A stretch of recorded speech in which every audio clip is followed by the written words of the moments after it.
The following is a paid program. Please be advised that the voices and opinions you hear do not necessarily represent the views of KUNV Las Vegas, the University of Nevada, Las Vegas, or the Board of Regents of the Nevada System of Higher Education. Please note that while we will cover a multitude of topics, including many alleged health benefits, all information provided should be considered anecdotal and informational. Please consult with your physician before adding cannabis to your medical regimen. Cannabis is for adults 21 years of age and older. Also, paid sponsorships are not to be misconstrued as preferred or favored by the host. In any way, they are merely that, paid sponsorships.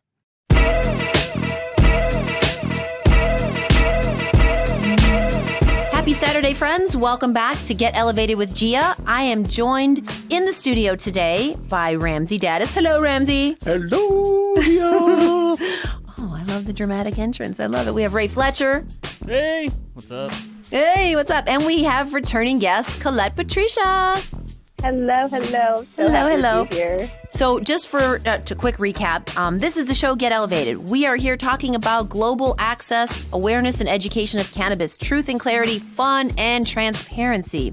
The last episode, we covered some pretty intense, amazing, awesome things with Collette, talking about her vision for guided meditations with cannabis and all that she's up to. And hopefully between this episode and last, maybe y'all got to join in one of those meditations. Would love to hear about that. But today we're going to cover really the second part of that, which is really continuing the discussion about the art of holding space and what happens when things get uncomfortable. And if you're kind of a professional at meditating with cannabis, how to take it to the next level and travel into the astral. So that's what our show is about today. So Collette, I'm going to hand it back to you. We're going to begin with we're going to kind of finish up with the art of holding space. And so then we'll finish our series. Thank you. So Collette, let's talk about the art of holding space. So what does that even mean? And how can people hear the term a lot, and I'd love to hear what you describe it as. Okay, so I coined this term, the art of holding space, because holding space means to just be present, be fully present for someone when they are working through or having an experience that is powerful in some way. So if your wife is giving birth and you're just there like, heaving with her, you're holding the space for her. Sure. If your best friend comes over and just had her heart broken and she's laying on your lap weeping, you're fully present, you're fully engaged, you're holding space for that person, mm-hmm. right? So holding space is the energetic, it's the emotional, it's the physical maintenance of the space around you to care for and to love the humans that are in the space, whatever that looks like. So if you're a yoga teacher, you're holding space. You're holding the space of the room. If you're a massage therapist, a life coach, if you're an energy healer, a Reiki master, like all of these different practitioners are holding space for people to have an experience, particularly one of healing. Mm-hmm. And oftentimes healing is a little intense. It can be uncomfortable. It can be unpleasant. It can come with tears and emotional purging or anger and all of those things. And so the art of holding space is the person or the practitioner who knows how to intelligently hold that container and navigate those spaces with the people that are in that space, if that makes sense. It does. You can do it remotely. Holding space is, just setting the intention. If someone's going through something, I'm holding that space for you. I'm here. I'm with you. I'm here. I'm with you. It just says I'm with you. I'm with you. I love that. And I'm not, thinking about something else. And I'm feeling you in my body on purpose. And I'm choosing to just get in the trenches with you. I love that. But not take it on. I'm not becoming engulfed in your grief, but I'm definitely like, I got you. You can just lash it out and cry and scream or whatever you need to do. And I'm here for you. I'm here. I think that's good to clarify the term because people we toss it around a lot, but I really love your description of it. Let's talk about when things get uncomfortable, whether you're in a meditation, which is probably less likely to happen in meditation versus on your own. Let's talk about that. Let's talk about that because that's a real thing. I think that the thing about the meditation specifically, and whether you're being guided by somebody or you're setting the intention to just hold your own space, to meditate on your own and to have an experience with cannabis in that way, I think that as a culture, we're so committed to our comfort that we have really disconnected from the natural process of healing and of grieving. And so for most people that I have had the honor of holding space for or have had an encounter with, there's this deep sense of shame and humiliation in feeling strongly, in having a emotional expression of any kind. And so when it comes to cannabis, specifically in meditation practice, because you're holding still, because the energy is so powerful, because it might be revealing things either in the body or in the mind that could be uncomfortable, the conditioning that we are all experience, or the conditioning that we have all experienced, is that you need to push all of that down and hide all of that. Stuff it down. Right? Don't cry. Stop it. Right. Feel Be nothing. a man. Yes. And so, Crying's for babies. Yes. It's an interesting thing because something will come up, especially in a cannabis meditation. Let's just play out an example. Something comes up that's unpleasant, whether it's grief or it's fear or it's pain or it's something along those lines. It comes up for you. The conditioned mind says, don't feel. Don't feel. Don't, like Elsa. Don't feel. Don't feel. Put your gloves on, feel nothing, push it down, push it down, push it down.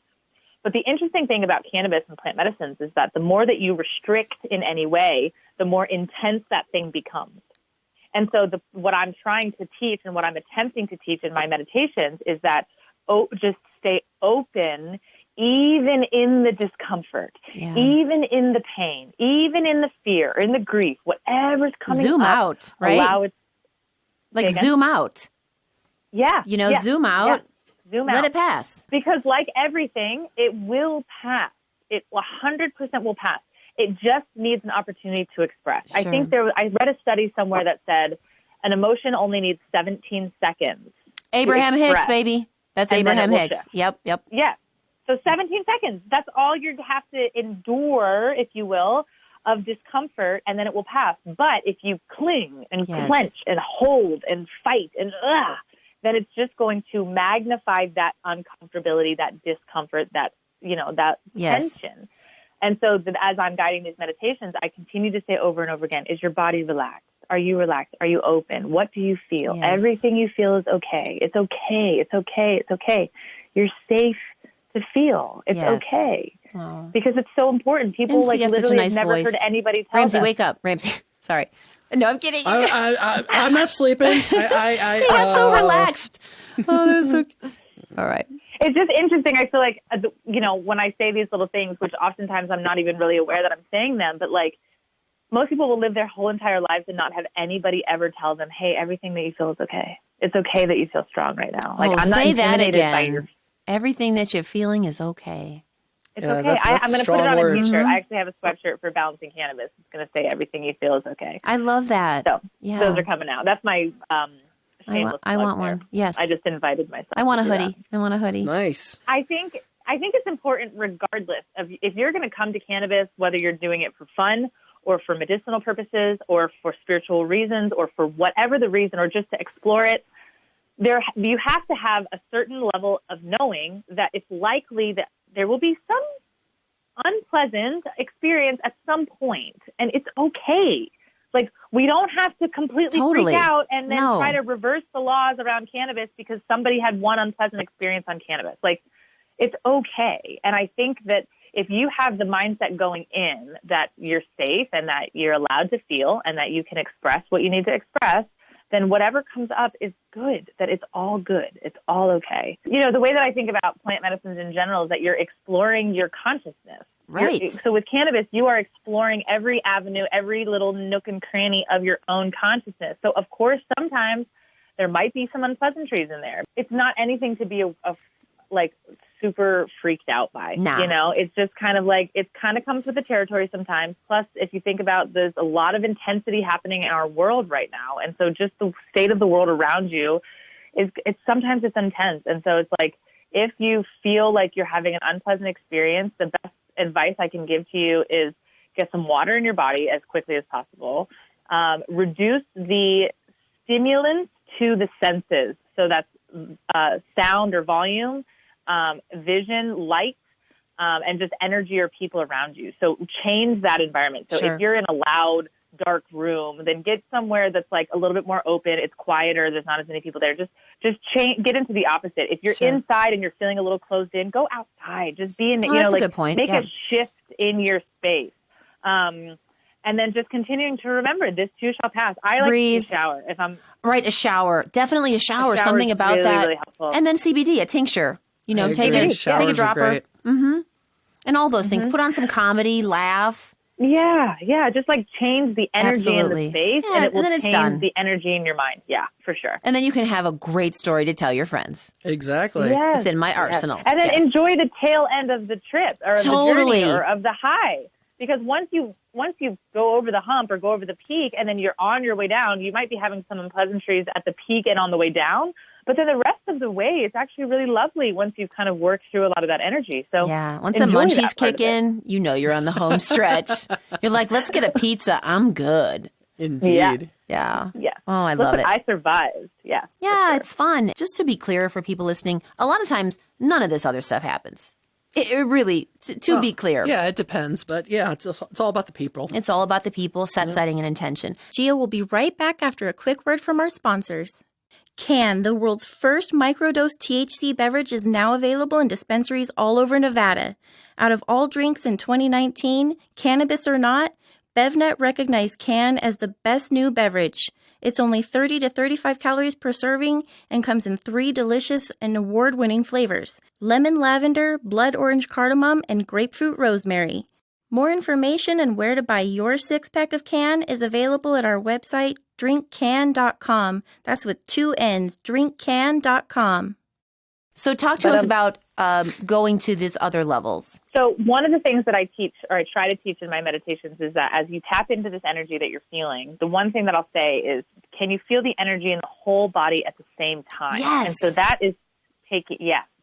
I remember you saying instead of that. focusing your attention as a laser beam focus onto one area in the body, can you expand your awareness and your attention to feel energy in the whole body at the same time? And I teach people that, knowing that most people won't be able to get there, at least on the first several attempts of trying cannabis meditation, because it is a very unfamiliar sensation in the body that they feel. And so they're not able to hold that sensation for longer than just a couple of seconds. Sure. So they might feel it in the whole body at the same time and be like, whoa, that's crazy. And then their mind comes back and goes, whoa, whoa, whoa.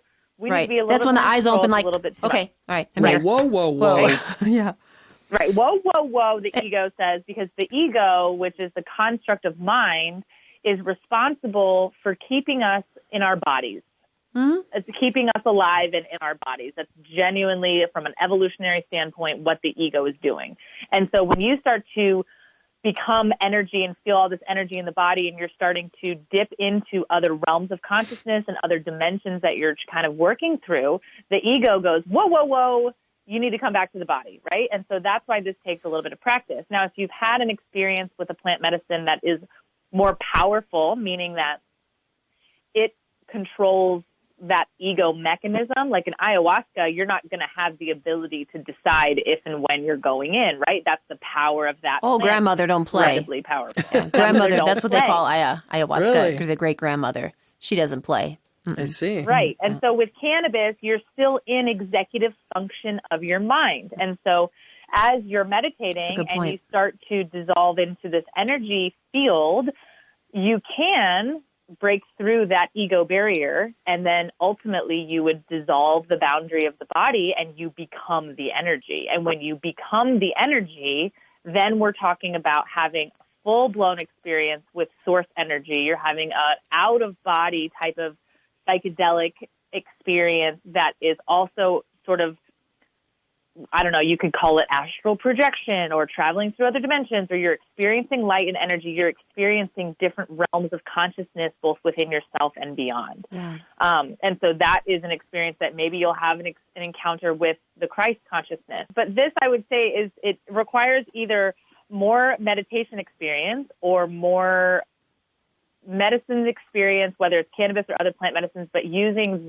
this cannabis in that specific way. It does take a little bit more practice. Sure. And so if you've if you've never experienced a psychedelic experience, if you've never meditated with cannabis before, you don't really meditate or you don't meditate that often, then it's likely that you're not going to have these out-of-body crazy experiences. Now, that is totally not like stone truth, right? That could totally not be the case for some people. Some people's bodies and their channels are just open. And so you do anything and put yourself in a position to have an encounter and you're going to go. Yeah. And that's the beautiful part about being a human is that we're all on our own journey. I love that. A spiritual journey includes not only the spiritual aspect of your own being, your own consciousness, but it also includes breaking down this egoic barrier of what is and is not possible. And it also has to come in the state where the body feels safe enough to surrender and relax completely. And if you don't feel that way,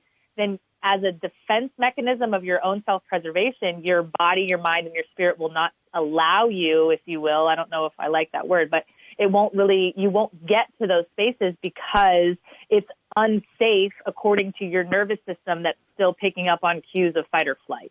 Does that make sense? 100%. You have to kind of be okay with the unknown. And if you are not okay in the unknown, then you will never be able to experience or encounter other dimensions of reality or of light or of energy of whatever, because the ego or the mind says, that's impossible. Right. The only thing that's possible is what I can put my hands on and I can touch in this three-dimensional reality. I actually have a little workshop that I'm going to recreate, but I've written a workshop and I call it The Magical Ego. And it talks about how in psychedelic circles specifically, the language that they use is you want to kill the ego or have an ego death. Yes. And that's just not accurate because will always have an ego because your ego is a construct of mind. As long as your mind is working, you have an ego. And so the ego is not a bad thing. It gets a bad rap, but really the ego is the human. It's the human expression of you that makes you magical and sparkly and fun. And it's everything that you've learned. It's your particular flavor of knowledge and your passions and all the things about you that make you awesome. That is where you will find flow state. That is where you will find your ability to manifest. That is where you will find all of these other things that we talk about in the spiritual spaces that we desire as human beings to experience. I love that. So 2 questions that I have, Collette, regarding all of this, as I'm, as you know, deeply entrenched in the spiritual world and meditation and things like that. And there's a lot of thought leaders that think no, quote, I'm using air quote, drugs, nothing to enhance. They feel that that's cheating. And it almost is a bit condescending, like you shouldn't need that. You should be so good to be able to enter those realms on your own. It's like, well, yeah, and... Of course. Yeah. So what are your thoughts on this is cheating? My thoughts are don't tell anybody anything on what their journey back to their creator looks like, period. You know? And so That's a mic drop. I know, right? Right? Pre-Rona mic drop. Where's the mic? You got to drop one. I'm wearing headphones. I got it. I feel like I understand. I actually just recorded That's a video about Mythbuster. this, Hold but I'm on. gonna post. That's kind of a Mythbuster. You know, we got our little theme with myth, but where's my sound effect? My sound effect. Oh, with yeah. my sound effect. We're breaking down the doors, right? Right. We're breaking down myths. And that's, you know, I love that. Don't ever tell anyone with the truth about their journey back to their creator. That's dope. That is great. Yeah. Well, I just feel like we have had enough people telling us that we're wrong. There's enough shame swirling around the collective. I'm kind of sick of it, you know? And it's like, if you don't want to use cannabis in a spiritual practice, then don't. Totally. That's it. No big deal. And you don't have to get worked up about whether somebody else does or does not. But for some people, first of all, you don't need it. Of course not. Of course, you don't need it. You don't need cannabis. You don't need psilocybin. You don't need any of these plants to get to the places that you want to get to, for sure. But they're tools. Absolutely. They're allies. They're helpful, right? You could build a house with a little handsaw and do that, or you could get a table saw, and then all of a sudden it's a tool. It becomes a easier job. It's less intense. It's less stressful. And would you say that it I'm breaks down the barriers a little bit, or at least helps you break down those barriers? 100%. It definitely It helps does. you, like, and I think, relax. Like, at the very least, if you smoke and then you meditate, it just helps you slow down from the day. Yes. Like, I just feel like the simple. day and age that we're in right now, being 2020, being the year that we've had, being the way that we're so inundated with technology, like our psyche is not we were not ready for the technology to explode the way that it has over the last decade. Right. And so we are That's so true. dramatically addicted to our devices that we're kind of in a bit of it's a big problem. It's a pandemic, if you will. Like She's just dropping all kind of wisdom now. I know, She's got her own It's- pandemic going with tech. I love it. I love it. It's True, though. The dopamine higher addiction rates is ridiculous. Oh, no, I agree. Yeah. Anyone that was Right. born from like 95 and up is like Yeah. completely Ding, addicted swoosh. to tech. Yeah. It's like, you got to Right. look, you got to look, you got to know, you got to know. You Yes. can't, people on the treadmill. I mean, like, I think you got a problem. If you're walking on the treadmill, you can't put the phone down. I feel like with me, even like I'm very aware that this technology is problematic, and I'm very aware of my own personal addiction and relationship to these devices. And so for people who are unaware of the way that these devices are infiltrating our consciousness and our psyche, we have the greatest amount of mental health issues, depression, suicide. It is a problem. And so, and it's like, okay, kind of a far stretch, Collette, to advocate for cannabis in a spiritual practice. But at the same time, I'm just like, the people are unwell. Yeah. As a collective, the humans are suffering. And so how could you, if you're standing in a position of spiritual knowing, that you know something that maybe somebody else doesn't yet know, how dare you not give them the freedom and the safety and like not judge them for exploring their own consciousness to heal in any possible way that they need to or they feel called to. See why she's on the show. You see, she's on fire. Oh, no, she definitely is on fire. I love it. I love it, Collette. I love it. No, I love that you're an advocate for healing and not judging. I really love the theme that Not judging. Just we've let all people do what judged they're each gonna other do. enough, right? So, yeah, I mean, I get why they say it. And I'm also a big advocate for not depending on cannabis in a meditation practice, right? I don't think that you should only meditate with cannabis and never meditate without it. I'm also a big proponent for the conscious consumption of cannabis. Sometimes I get too high with my friends and I lay on the floor and I laugh too much. So it's okay. That doesn't make me a You laugh too hypocrite much? as a teacher. Is that a thing? Right. I don't know. It's No, possible. it's not a thing. Okay. She's laughing too much. Can you remove her? Somebody send Collette. Get her an Uber. I talk a lot when I have plants in my system. So it's Oh like, my gosh, I me get too. It, you know? Non-stop. I can see the Non-stop. words and I'm like, hey, slow down. But it's just that. So yeah, I think that people that are worried about what other people are doing, it's like, it's just don't worry about what other people are doing. Just worry about your own self. It's basically like that song, Vices. Do you know the song by, oh, come on, Ray, okay. Oh, gosh. No. It's going to make sense. Who's the artist by Vices? Sings Vices. Let's see what the Google has to say. Yeah. I'm losing all my steam here. I'm losing the crowd. Our engineer Ray is now doing a Google search. Oh, it's the old school Vices. What is his name? Got a ludicrous one in Ludicrous 2017. Vices, but he talks about Mary Jane, but he talks about get up out of my life. You got your own, and I just really love the way he says it. So it's a really long. I think I lost the crowd, but go ahead and listen to the song; it'll make sense.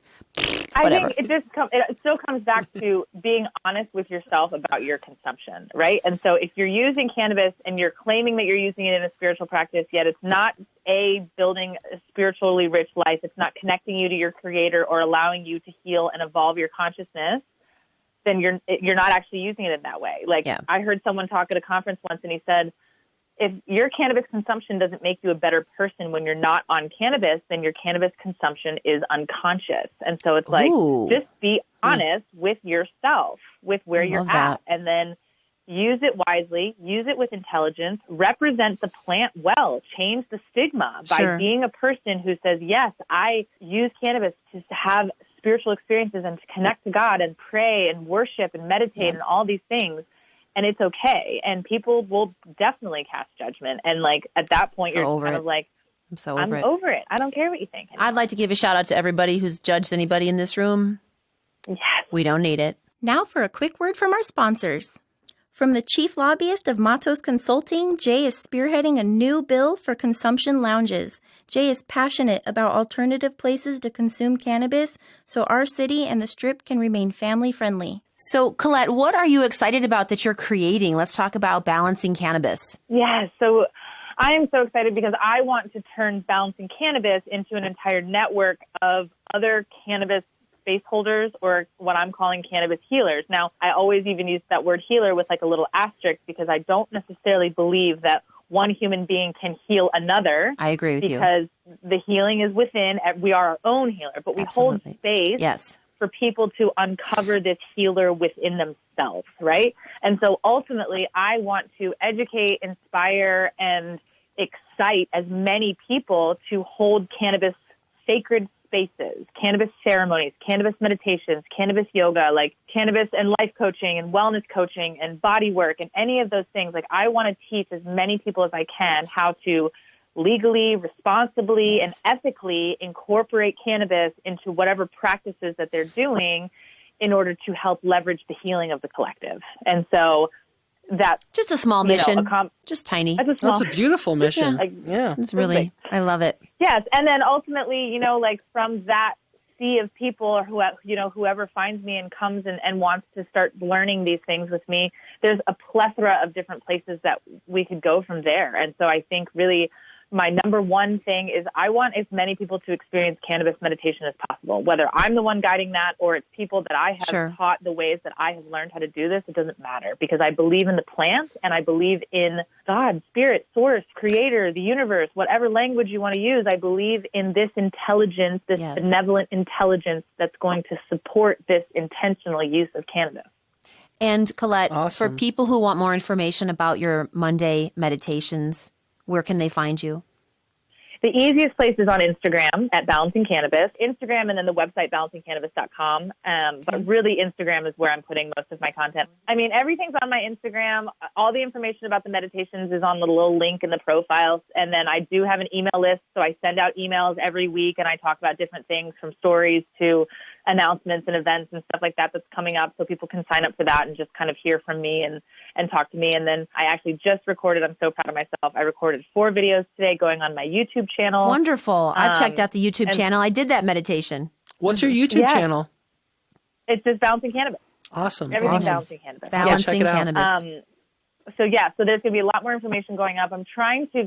I'm realizing that I need to back up and give a lot more like foundational information for people, because there's a lot of new people that are coming to me, and I'm still kind of in this space where I'm talking to people as if they've been following along the whole time. I get that. Kind of like what we're doing with the show. We have like an arc of a story. Here's cannabis, some basics, and you kind of hope it's cumulative, that people start from the beginning and follow. Start from, and then follow along. But anyone can meet you where right now and anyone can join in. They can just jump in. They don't need to have any experience. They've never had to meditate before. They can just jump in. Even if they're like, I don't even really want to smoke. I'm just going to hang out and check this out. And you don't even have to smoke to be a part of the meditation. Right. I would rather you come and experience me with an open consciousness and like a clear state of mind, and then discern from that experience if you trust me. Yeah. Like I don't expect people to allow me to guide them through a state of altered consciousness if they don't trust me. Understood. And so I'm not offended. I don't get sensitive about the fact that people are weary or skeptical or anything like that. Yeah. That sounds like a great open space for people to experience this.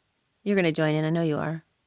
Collette, you mentioned something about training others to do this. Can you share what's ahead of you for that? Yes, I have a training coming up at the end of January, and it's a 3-day, like a teacher training, basically. And I'm going to teach everything that I have learned about holding space, both in person and digitally now. It's going to cover everything from what it looks like to become a cannabis wellness entrepreneur, the challenges and the victories and all of that, the legal, ethical, and physical guidelines of holding space. Even going into like, if you still live in a regulated state, you don't even have to have access yet to full THC. You can still do this with CBD. I'm excited for what you're doing, a powerful woman in cannabis, taking risks. And I don't know who's doing what you're doing, but I think, you're really onto something, and I'm excited to witness it and be part of it. And now we're connected forever. Yeah. Forever. Yes. So finally, after 2 episodes of Balancing Cannabis, we're at a wrap. And we've covered a lot of ground. Collette, do you feel like you got your message across? I really do. I feel like I've said all that I can say, and I don't often say that. Oh, mic drop. Again, you've had 2 or 3 of those. And so I really do appreciate all of the passion that you're putting into the world for healing and for an introduction to cannabis on a new and different way, or just a continued reverence that some people may have. So thank you from the bottom of my heart for being here. I wish you all the success with your business and what you're doing as a powerful woman in cannabis. And Ramsey, thank you for being here, as always. Oh, of course. Loved having you. Ray, thank you as always. No problem. My silent engineer this time around. Thank you all for being here again. We're going to continue to explore different and exciting topics. I think every show is probably going to be a 2-part series because there's so much quality information. We're going to talk about cannabis as medicine and certain diseases and research and the cannabinoids. So a little clinical, but great personalities will be joining us. So Collette, hopefully you'll be a returning listener of the show. And as I always like to say, dear friends, welcome to the future of cannabis. My name is Gia. I'll be your tour guide.